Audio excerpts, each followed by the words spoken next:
আসসালামু আলাইকুম ওরহমতুল্লাহি ওবারাকাতু। আমি সেনা প্রধান বলতেছিলাম। ওয়াকাউজ্জামান, আপনি কে বলছেন দয়া করে পরিচয় দিন, তারপর কথা বলুন। ওয়ালাইকুম আসসালাম রহমতুল্লাহি বারাকাতু। স্যার, আমি সাধারণ জনগণ বলতেছিলাম স্যার। কিছু কথা বলবো আজকে, মনোযোগ দিয়ে শুনবেন। এটা শুধু আমার কথা না, পুরো বাংলাদেশের মানুষের কথা। আচ্ছা আচ্ছা, তাই ঠিক আছে, বলো, সমস্যা নাই। আমি ফ্রি আছি এই মুহূর্তে। জলদি জলদি বলো, একটু পর বিজি হয়ে যাব। স্যার, ওই যে মাইলস্টোন যে স্কুলটা ধ্বংস হয়ে গেল, কতগুলো ফুলের মতো জীবন উপরে চলে গেল, এটার জন্য দায়ী কে স্যার? আর লাশ নিয়েও রাজনীতি হয়? ভাই, এটা একটা ইনসিডেন্ট ছিল। এটা অ্যাক্সিডেন্ট শুধুমাত্র। এটা তো ইচ্ছে করে সবকিছু করা হয় নাই। আল্লাহ তাআলা হয়তো বা এরকম ভাবে রেখেছেন। এখন কি আর করার, হাতে ছিল না এমন কিছু। স্যার, প্রশিক্ষণ বিমান যদি ফাঁকা আকাশে রাঙামাটির কোনো নদীর উপরে, রাঙামাটির কোনো জঙ্গলের উপরে প্রশিক্ষণ দেওয়া হইতো, তাহলে এতগুলো প্রাণ কিন্তু ঝরে যাইতো না। Fault number 1। এইসব নিয়ম নীতি সবকিছু সেনাবাহিনী এগুলা তো কন্ট্রোল করে না, তাই না? দেশের মধ্যে তো আরো উপদেষ্টা রয়েছে, সরকার রয়েছে, হ্যাঁ, তারা এইসব বিষয়ে ভাববে। আমরা কেন ভাববো? আচ্ছা, মানলাম আপনি বিমান বাহিনীর প্রধান নন, আপনি সেনাবাহিনীর প্রধান, কিন্তু আপনাকে বিশেষ কাজে লাগানো হয়েছে। আপনি যান নাই, কিন্তু আপনার সৈনিকেরা বিশেষ কাজে লাগছিল, লাশ উদ্ধারের কাজে। জনগণের সেবায় সুখে দুঃখে সবসময় আমরা নিয়োজিত থাকি। আমাদের সেনাবাহিনীকে এইভাবেই ট্রেনিং করা হয়েছে, দেশের মানুষকে যেন কষ্ট না দেওয়া হয়, দেশের মানুষের জন্য লড়তে হবে। স্যার, তাহলে 3টা 4টা রুম বিধ্বংস হয়ে গেল। আর এই 3টা 4টা রুম মিলে এক একটা ক্লাসের মধ্যে প্রায় 40 জন 35 জন করে ছাত্রছাত্রী ছিল। সেখানে মৃত্যুর সংখ্যা শুধু 30 জন 32 জন, আর আহতের সংখ্যা 50 জন। কেমনে কি স্যার? এখানে কি লাশ নিয়েও রাজনীতি করা হচ্ছে নাকি? না না না, এটা ভুল কথা। লাশ নিয়ে কেন রাজনীতি করা হবে?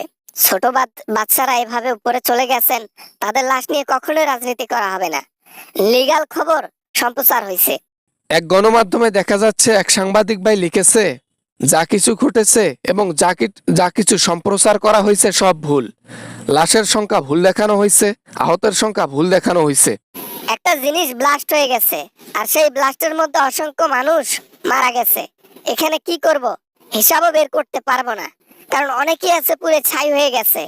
কি করব বলো? এমন না যে তারা একবারে মিশে গেছে মাটির সাথে, তাদের শরীর গণনা করার মতো একটা ওয়ে ছিল। যাই হোক, জনগণকে কখনো ধোকা দেবেন না স্যার, আপনাদেরকে অনেক বিশ্বাস করে জনগণ। আমরা এমন কিছু করতে চাই না, বা সামনে এমন কিছু করব না যেটার কারণে আমাদেরকে জনগণ বিশ্বাস করবে না, জনগণ আমাদেরকে ভালোবাসবে না। আমরা সবসময় জনগণের কাজে নিয়োজিত আছি। বাংলাদেশের পাবলিক এখন সব বাহিনীর চাইতে সেনাবাহিনীকে বেশি বিশ্বাস করে, সেনাবাহিনীকে বেশি ভালোবাসে।